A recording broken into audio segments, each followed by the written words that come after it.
Hi there, LinkedIn family. Jonathan here from Some Talented People. I'm digging again into The Hidden Half, the book I've talked about before, and I'm just using this as a springboard into another book. But generally speaking, so we like to think that when we go to the doctors and when we get medical expertise, we're getting the best possible treatment.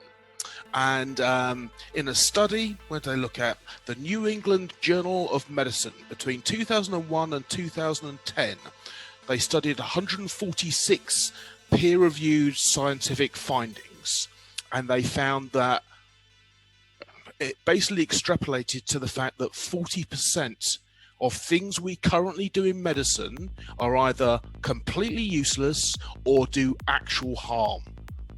But because these things are built on evidence which was itself questionable, we will never know until some sort of scandal, like the thalidomide scandal. And so, you know, knowledge can appear to be very, very persuasive. And really, it's just a question of asking yourself, okay, what else is there that I could look at or I could think about? But what I wanted to talk about specifically is behavior.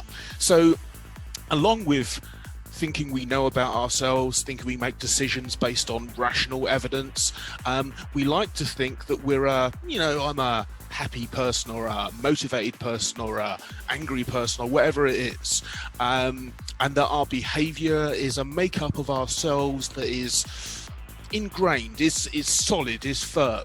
Well, no.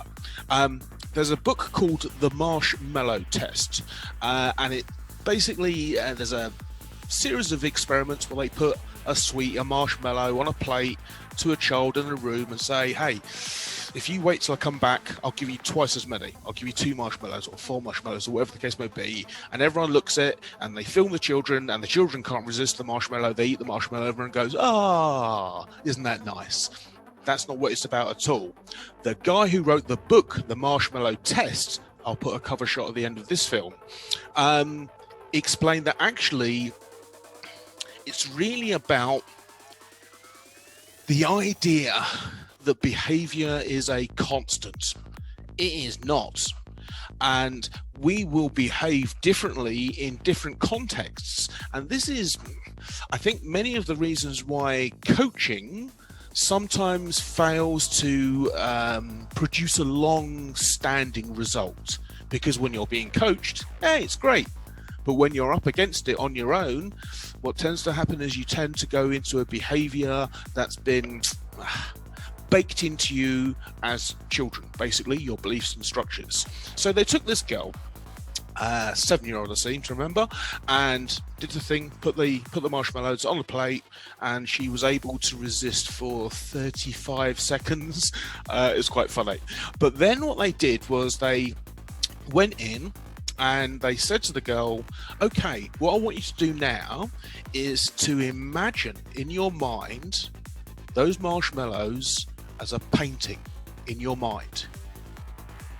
Now, doing that did not change the outside world. It only changed the internal representation.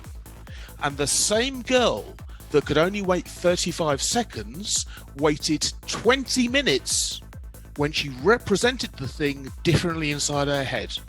So, the way you represent things has more to do with your behavior and your choices than the things themselves.